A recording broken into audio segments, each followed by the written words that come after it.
Can I bring in Aishwarya Mahadev? Because, you know, Aishwarya, we can go on blaming each. Bengaluru's problems have been built over the last 20 years. S.M. Krishna was your chief minister at the turn of the century. He spoke about making Bengaluru this globalized city. But urban governance is critical to build a globalized city. You want to build a globalized city, and yet you get tied up in the kind of religiously polarizing issues. I recall Kiran Majumdar-Shaw making this point a few months ago when the entire issues over Azan, over whether Muslim traders will be allowed to ply their trade outside religious festivals took place. Karnataka's image is taking a huge beating at the moment, and that leaves the entire question mark as to whether there is any government committed to urban governance.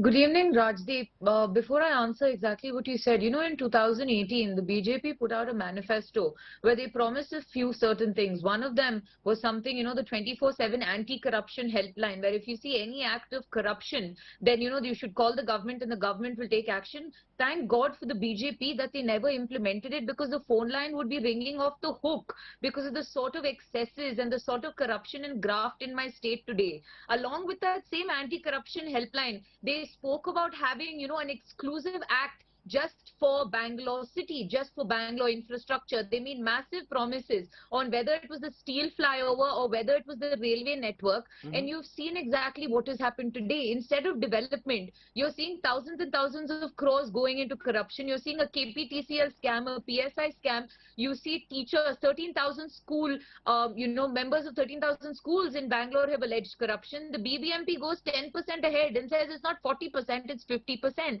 And that is the reality of my state today, Rajdeep. Aishwarya, some of these commission charges were made when Mr. Siddaramaiah was also chief minister. It's not as if Karnataka's politics only changed in 2018.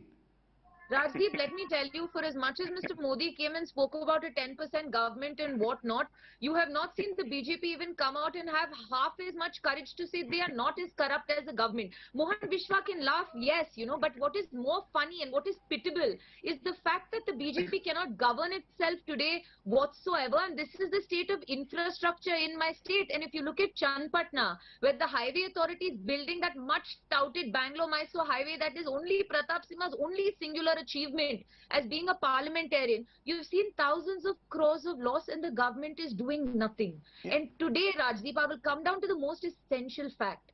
Why are they playing into these ideas of century-old established practices of religious places, or even causing this entire idea of a communal divide? Is because they have learned from the playbook itself. Is when you have no development, you go on those base common feelings or those emotive agendas, and that is what is happening today. It is an us versus them narrative. You know, so much so that youngsters are cannon fodder today, Rajdeep. You know, even as we are speaking at the moment, Mohan Vishwa, and we started the show with the Idgah Maidan controversy in Bengaluru. Now the controversy has spread to Hubli, where it's existed for a long time, where again we have the prospect tomorrow of Ganesh Chaturthi, Muslim and Hindu groups face to face coming in, and the Supreme Court having to step in. Now, Karnataka government could have said status quo. The Karnataka government also appeared keen to try and somehow or the other make this, you know, push the idea that allow Ganesh Chaturthi celebrations to take place on the Idgah Maidan. Now, these are all sensitive issues. My point is, these issues need to be settled between the religious groups. The government's job should be governance, which includes first fixing urban infrastructure. I am only talking of priorities. Would you concede that the top priority of a government should be to fix the urban infrastructure? See, Rajdeep, that's what, when I was continuing my talk, you know, just cut in between. See, there were certain natural issues, I do agree, okay? As far as I said, you know, there was a heavy rainfall, a lot of infrastructure practices or the projects have been taking place in Bangalore, rather other parts of the state also, okay? So, it's not that we are not doing anything. We are spending enough money. We are taking care of every infrastructure project. And, you know, when Congress spokesperson said, about ACP, I don't know what to say. Mr. Siddaramaiah was the one, when he came to power in 2013, you know, who took the nail and teeth of Lokayukta just for the sake of enjoying corruption in his government. Now it's our government based on High Court direction who are strengthening Lokayukta. Come on, in case of 40% corruption also, openly I'm challenging even now, if that contract association president have a gut, let him go to Lokayukta. Who is Mr. Siddaramaiah? Is Siddaramaiah a Lokayukta jet? Is Siddaramaiah a Forget all special of jet? that. Or is What are you Siddaramaiah a doing? criminal Stop court thinking jet? about Or the is he a past. Supreme Ask Court him jet? to talk Why about is going to today get and into the making? Producer, okay, let me just bring down the volume for a moment. No cross talk, but I want to understand this. Ma'am, you've been in the field, Ms. Chamar, for years.